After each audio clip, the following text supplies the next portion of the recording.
മറ്റൊരു ക്ലാസ്സിലേക്ക് സ്വാഗതം. ഇന്നിവിടെ നമ്മൾ മലയാള വിഭാഗത്തിലെ വ്യത്യസ്ത ചോദ്യങ്ങൾ, അതിൻ്റെ ഓപ്ഷനുകളുടെ വിശദീകരണങ്ങളടക്കം ചർച്ച ചെയ്യുകയാണ്. നമുക്ക് ആദ്യത്തെ ചോദ്യത്തിലേക്ക് വരാം. ആദ്യത്തെ ഒരു വരികളാണ് തന്നിരിക്കുന്നത്. സാധാരണ പരീക്ഷയ്ക്കൊക്കെ കാണാവുന്നതാണ്. നമ്മൾ ഈ വരികൾ ആരുടെ വരികളാണെന്നുള്ള ചോദ്യമാണ് വരുന്നത്. കളിയും ചിരിയും കരച്ചിലുമായി കഴിയും നരനൊരു യന്ത്രമായാൽ അമ്പ പേരാറെ നീ മാറിപ്പോമോ ആകുലമായോരഴുക്കുചാലായി. ഈ വരികൾ ആരുടേതാണെന്നാണ് ചോദിച്ചിരിക്കുന്നത്. Option A Vyloppilli, B Edasseri, C Akkitham, D Kadammanitta.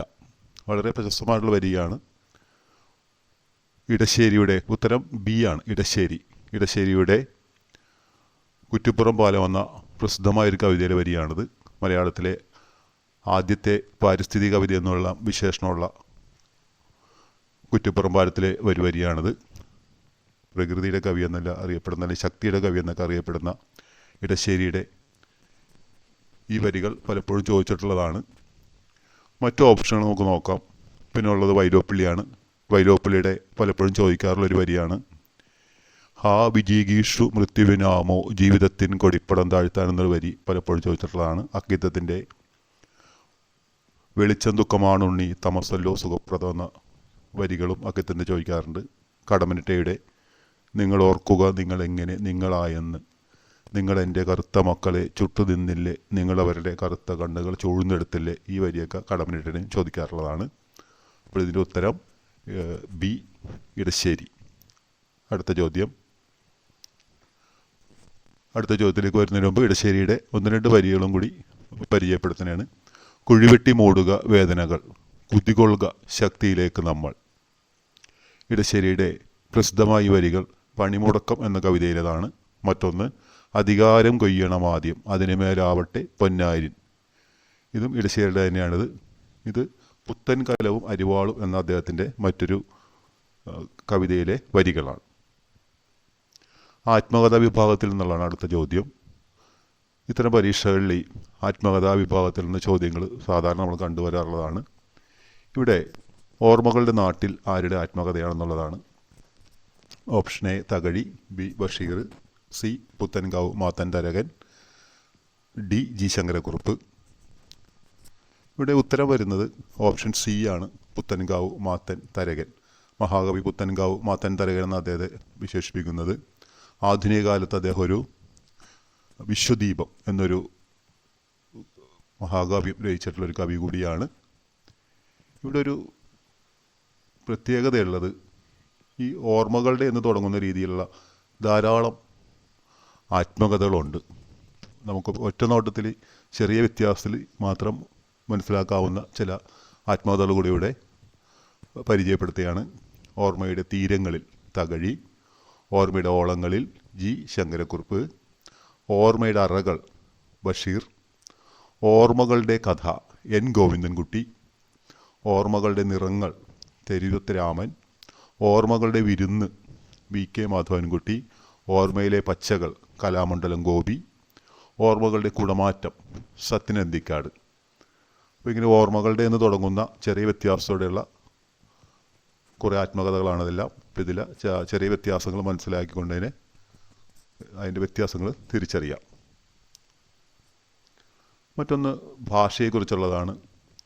ഒരു കാലത്ത് സംസാര ഭാഷയായിരുന്നതും പിന്നീട് ആരും സംസാരിക്കാൻ ഉപയോഗിക്കാത്തതുമായ ഭാഷ.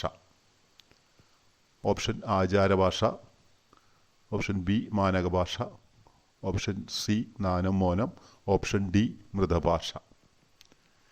ഭാഷ പഠിക്കുമ്പോൾ ജീവൽ ഭാഷ മൃതഭാഷ എന്ന് പഠിക്കുന്നുണ്ട്.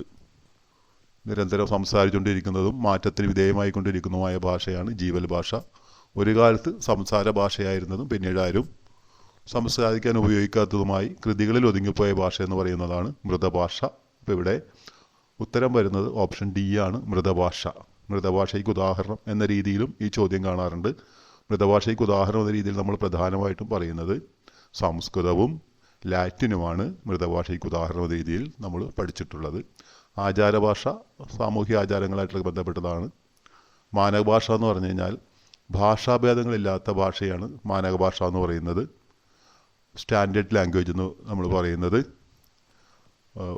അച്ചടി ഇലക്ട്രോണിക് മാധ്യമങ്ങളിൽ ഉപയോഗിക്കുന്ന ഭാഷയാണ് മാനക ഭാഷ.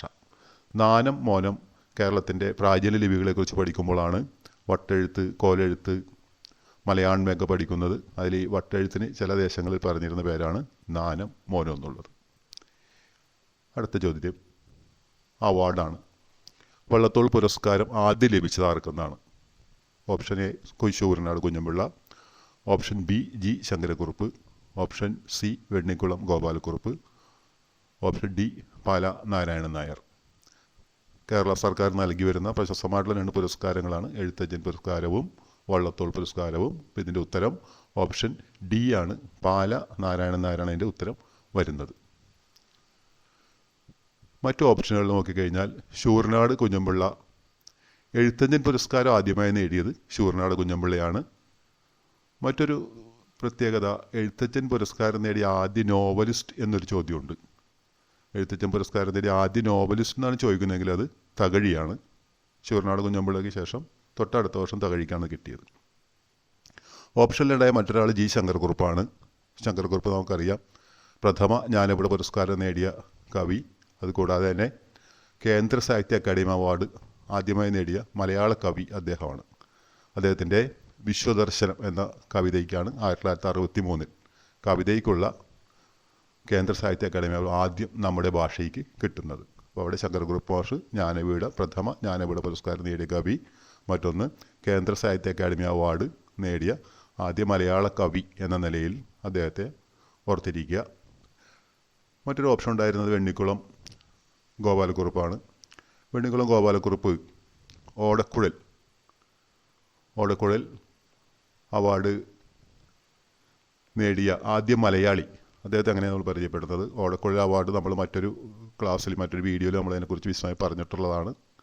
അപ്പോൾ അത് ഓടക്കുഴൽ അവാർഡ് നേടിയ ആദ്യ എഴുത്തുകാരൻ എന്ന് പറയുമ്പോൾ MK രാമനാണ്. ഓടക്കുഴൽ അവാർഡ് നേടിയ ആദ്യ മലയാളി വെണ്ണിക്കുളം ഗോപാലക്കുറുപ്പാണ്. ബാലാമണിയമ്മ സരസ്വതി സമ്മാനം നേടിയ ആദ്യ മലയാളി ബാലാമണിയമ്മയാണ്. 1995 നൈവേദ്യം എന്ന കൃതിക്കാണ് സരസ്വതി സമ്മാനം ലഭിച്ചത്. മറ്റൊന്ന് എഴുത്തച്ഛൻ പുരസ്കാരവും വള്ളത്തോൾ പുരസ്കാരവും നേടിയ ആദ്യ വനിത എന്ന നിലയിലും ബാലാമണിയമ്മയാണ് നമ്മൾ ഓർത്തിരിക്കേണ്ടത്. അടുത്ത ചോദ്യത്തിലേക്ക് വരാം. ONVയുടെ കൃതി എന്നുള്ളതാണ്. സ്വയംവരം, ഓർക്കുക വല്ലപ്പോഴും, കേരളം വളരുന്നു, കുറിഞ്ഞിപ്പൂക്കൾ. ഓപ്ഷൻ എ ആണ് ONVയുടെ കൃതി സ്വയംവരം. ഒരു ദീർഘകാവ്യമാണത്. ONVയുടെ ഒരു ദീർഘകാവ്യം ആണ് സ്വയംവരം. ONV പലപ്പോഴും നമ്മുടെ ചോദ്യങ്ങളിലൊക്കെ വരുന്നതാണ്. പ്രത്യേകിച്ച് ജ്ഞാനപീഠ പുരസ്കാര ജേതാവ് എന്ന നിലയിലും മലയാളത്തിൻ്റെ ഏറെ പ്രിയപ്പെട്ട കവി എന്ന നിലയിലും ONVയുടെ കൃതികളെല്ലാം പലപ്പോഴും ചോദിക്കുന്നതാണ്. ജ്ഞാനപീഠം കിട്ടിയ വർഷം ചോദിക്കാറുള്ളതാണ് 2007. അദ്ദേഹത്തിൻ്റെ വിശേഷണം കേരള പുഷ്കിൻ എന്നാണ് അദ്ദേഹത്തെ വിശേഷിപ്പിക്കുന്നത്. അതുപോലെ തന്നെ അദ്ദേഹത്തിന് കിട്ടിയിട്ടുള്ള അവാർഡുകളും പലപ്പോഴും ചോദിക്കാറുള്ളതാണ്. കേരള സാഹിത്യ അക്കാദമി അവാർഡ് ലഭിച്ച അദ്ദേഹത്തിൻ്റെ കൃതിയാണ് അഗ്നിശലഭങ്ങൾ. കേന്ദ്ര സാഹിത്യ അക്കാദമി അവാർഡ് നേടിയ കൃതിയാണ് അക്ഷരം. വയലാർ അവാർഡ് നേടിയ കൃതിയാണ് ഉപ്പ്. ഓടക്കുഴൽ അവാർഡ് നേടിയ കൃതിയാണ് മൃഗയ. അപ്പോൾ അതെല്ലാം ONVയെക്കുറിച്ചുള്ള ചോദ്യങ്ങൾ കണ്ടിട്ടുള്ളതാണ്. ഓർക്കുക വല്ലപ്പോഴും P ഭാസ്കരൻ മാഷിൻ്റെ കവിതാ സമാഹാരമാണ്. ഓർക്കുക വല്ലപ്പോഴും എന്നുള്ളത് അദ്ദേഹത്തിൻ്റെ കവിതാ സമാഹാരമാണ്. അദ്ദേഹത്തിൻ്റെ ധാരാളം കവിതാ സമാഹാരങ്ങളുള്ളതാണ്. മറ്റൊന്ന് കേരളം വളരുന്നു എന്നുള്ളത് പാല നാരായണൻ നായരുടെ കവിതകളാണത്. 8 ഭാഗങ്ങളായിട്ട് വരുന്നതാണ് കേരളം വളരുന്നു എന്നുള്ളത്. കുറിഞ്ഞിപ്പൂക്കൾ എല്ലാവർക്കും അറിയാവുന്നതാണ്. സുഗതകുമാരിയുടെ കവിതാ സമാഹാരമാണ് കുറിഞ്ഞിപ്പൂക്കൾ. വയലാർ ഗർജിക്കുന്നു എന്ന കവിത രചിച്ചത് എന്നതാണ് അടുത്ത ചോദ്യം. Option Sugathakumari, Vayalar, ONV, P Bhaskaran. Vayalar ഗർജിക്കുന്നു എന്ന കവിത രചിച്ചത് P ഭാസ്കരൻ ആണ്. ഒരു കാലത്ത് തിരുവിതാംകൂറിൽ നിരോധിച്ച കവിത എന്നിവരെയൊക്കെ അതിനെക്കുറിച്ച് ചോദ്യങ്ങൾ ഉണ്ടായിട്ടുണ്ട്.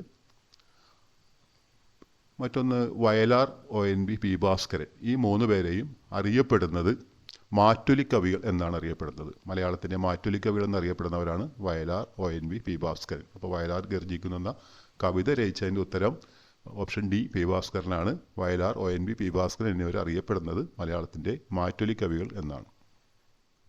നാടകത്തെക്കുറിച്ചാണ് അടുത്ത ചോദ്യം. തോറ്റില്ല എന്ന നാടകം രചിച്ചത്.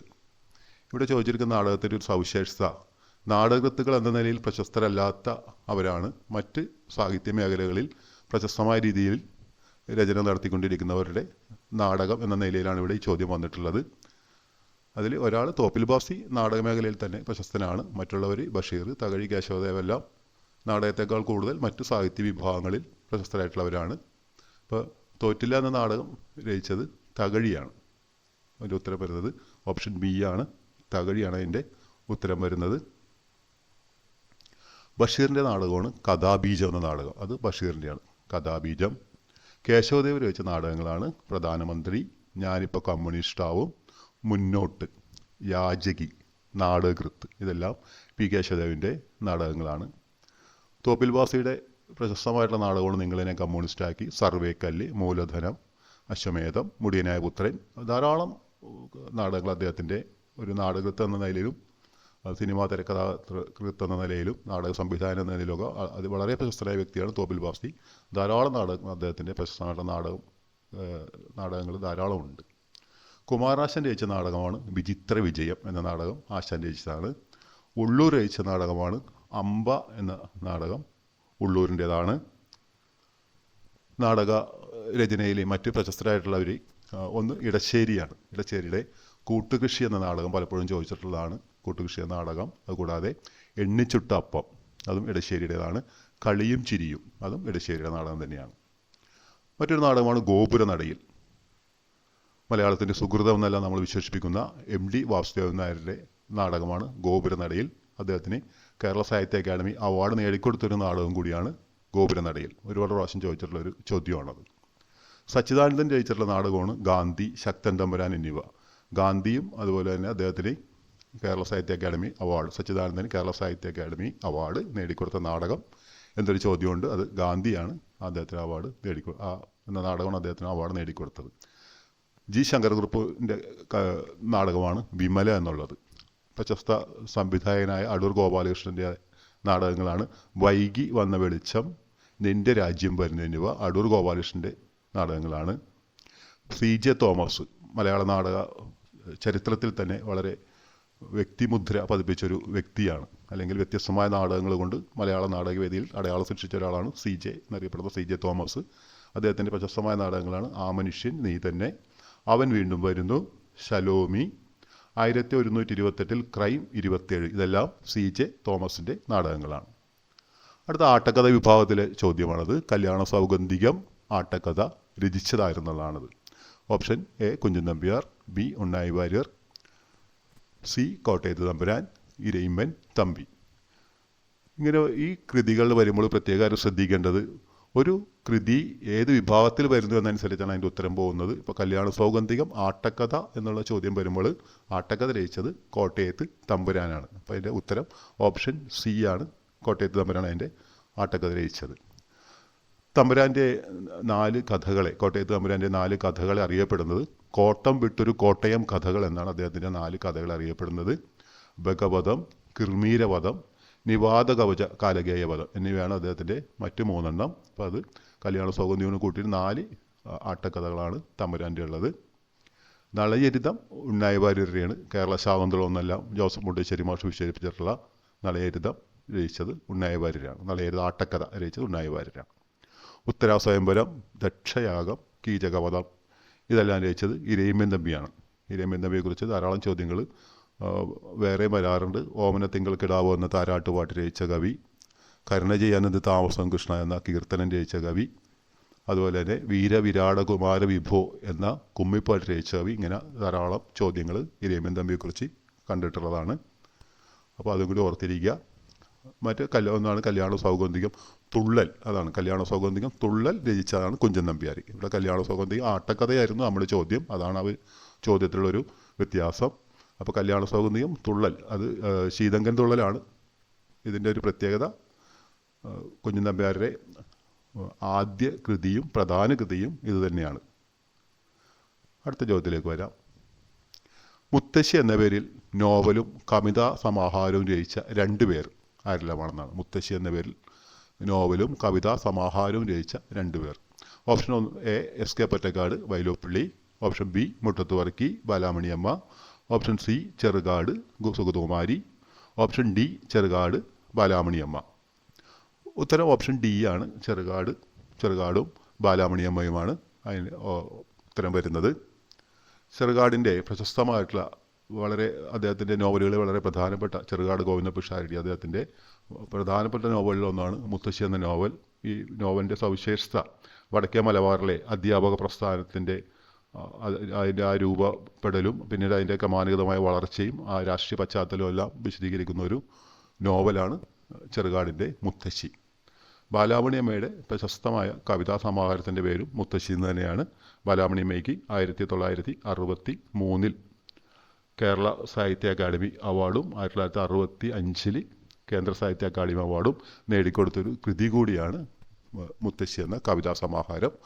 ഓർത്തിരിക്കുക, മുത്തശ്ശി എന്ന കവിതാ സമാഹാരം ബാലാമണിയമ്മയുടെയും മുത്തശ്ശി എന്ന നോവൽ ചെറുകാട് ഗോവിന്ദ പിഷാരടിയുമാണ്. അടുത്ത ചോദ്യം, കേരള സിംഹം എന്ന കൃതി രചിച്ചതായിരുന്നുള്ളതാണ്. ഇവിടെ ഒരു സവിശേഷത ചരിത്ര നോവൽ എന്ന മലയാളത്തിലെ ചരിത്ര നോവലുകൾ എന്ന വിഭാഗത്തിൽ നിന്നാണ് ഈ ചോദ്യം വന്നിട്ടുള്ളത്. ചരിത്ര നോവലുകൾ രചിച്ചിട്ടുള്ള കുറച്ച് പേരാണ് ഈ ഇതിൽ വന്നിട്ടുള്ളത്. മലയാറ്റൂർ രാമകൃഷ്ണനെ പോലുള്ളവർ ചരിത്ര നോവലും കൂടി രചിച്ചിട്ടുണ്ട്. സി വി രാമപിള്ള ചരിത്ര നോവലിസ്റ്റ് എന്ന നിലയിലാണ് കൂടുതൽ അറിയപ്പെടുന്നത്. മലയാളത്തിലെ ആദ്യത്തെ ചരിത്ര നോവലൊക്കെ അദ്ദേഹം രചിച്ചതാണ്, കേരള സ്കോട്ട് എന്നൊക്കെ അറിയപ്പെടുന്നത്. അപ്പോൾ കേരള സിംഹം എന്ന കൃതി രചിച്ചത് KM പണിക്കറാണ്. ഓപ്ഷൻ ഡി ആണ്, KM പണിക്കർ. അദ്ദേഹമാണ് കേരള സിംഹം എന്നുള്ള ഈ കൃതി, ഈ ചരിത്ര നോവൽ രചിച്ചത്. അത് പഴശ്ശിരാജാവിൻ്റെ കഥയാണ് അതിൽ പറയുന്നത്. KM പണിക്കർ ഈ കേരള സിംഹം എന്നതിൽ പറയുന്നത് പഴശ്ശിരാജാവിൻ്റെ കഥയാണ്. കേരള ചരിത്രം ഇതിവൃത്തമാക്കി 4 നോവലുകൾ അദ്ദേഹം രചിച്ചിട്ടുണ്ട്. അതിൽ ആദ്യത്തെ ഒന്നാണിത് നമ്മൾ കേരള സിംഹം എന്ന് പറയുന്നത്. രണ്ടാമത് പുണർകോട്ട് സ്വരൂപം, മൂന്നാമത് ധൂമകേതുവിൻ്റെ ഉദയം, പറങ്കിപ്പടയാളി. അങ്ങനെ 4 എണ്ണമാണ് വരുന്നത്. കേരള സിംഹം, പുണർകോട്ട് സ്വരൂപം, പറങ്കിപ്പടയാളി, ധൂമകേതുവിൻ്റെ ഉദയം. അപ്പോൾ കേരള ചരിത്രം ഇതിവൃത്തമായിക്കൊണ്ട് 4 കൃതികൾ രചിച്ചിട്ടുള്ളത് KM പണിക്കറാണ്. സി വി രാമപിള്ളയുടെ അറിയാവുന്നതാണ് മാർത്താണ്ഡവർമ്മ, ധർമ്മരാജ, രാമരാജ ബഹദൂർ. ഇത് അദ്ദേഹത്തിൻ്റെ ചരിത്ര നോവലുകളാണ്. ചരിത്ര നോവലുകൾ ചോദിക്കുമ്പോൾ തന്നെ ഇതിൻ്റെ വിഭാഗത്തിൽ നിന്ന് മാറിയുന്നുണ്ട്. അദ്ദേഹത്തിൻ്റെ സാമൂഹ്യ നോവൽ എന്ന നിലയിൽ പ്രേമാമൃതവും ചോദ്യത്തിൽ വരാറുള്ളതാണ്. 3 ചരിത്ര നോവലുകളും ഒരു സാമൂഹ്യ നോവലൊക്കെ തന്നുകൊണ്ട് വ്യത്യസ്തമായ കൃതി എന്നുള്ള ചോദ്യങ്ങളും കണ്ടിട്ടുണ്ട്. മറ്റൊരു ഓപ്ഷനാണ് മലയാറ്റൂർ രാമകൃഷ്ണൻ. അദ്ദേഹത്തിൻ്റെ അമൃതം തേടി എന്ന നോവൽ, ചരിത്ര നോവൽ 1857 ശിപായി ലഹളയുമായി ശിപായി ലഹള ഇതിവൃത്തമായിട്ടുള്ള നോവലാണ് മലയാറ്റൂർ രാമകൃഷ്ണൻ്റെ അമൃതം തേടി. അപ്പം തമ്പുരാൻ്റെ ഭൂതരായരാണ് മറ്റൊരു നോവൽ. പെരുമാൾ കാലം അല്ലെങ്കിൽ പെരുമാൾ വാഴ്ചക്കാലത്തെ ഇതിവൃത്തമാക്കി ഉള്ള കൃതി എന്ന നിലയിൽ അത് ചോദിച്ചിട്ടുള്ളതാണത്. അപ്പോൾ ഭൂതരായർ അപ്പൻ തമ്പുരാൻ്റെയാണ്. മലയാളത്തിലെ വ്യത്യസ്ത വിഭാഗങ്ങളെ ഉൾപ്പെടുത്തിക്കൊണ്ട് നമ്മൾ ചെയ്തൊരു ക്ലാസ്സാണിത്. ഈ ക്ലാസ്സിൻ്റെ നിങ്ങൾക്ക് പ്രയോജനപ്പെട്ടെങ്കിൽ നിങ്ങൾ മറ്റുള്ളവർക്ക് ഷെയർ ചെയ്യുക, ചാനൽ സബ്സ്ക്രൈബ് ചെയ്യുക. ക്ലാസ്സിനെ കുറിച്ചുള്ള നിങ്ങളുടെ അഭിപ്രായങ്ങളും നിർദ്ദേശങ്ങളും അറിയിക്കുക. ഇതുപോലുള്ള ചോദ്യങ്ങളും വിശദീകരണങ്ങളുമായി മറ്റൊരു ക്ലാസ്സിൽ നമുക്ക് വീണ്ടും കാണാം. നന്ദി.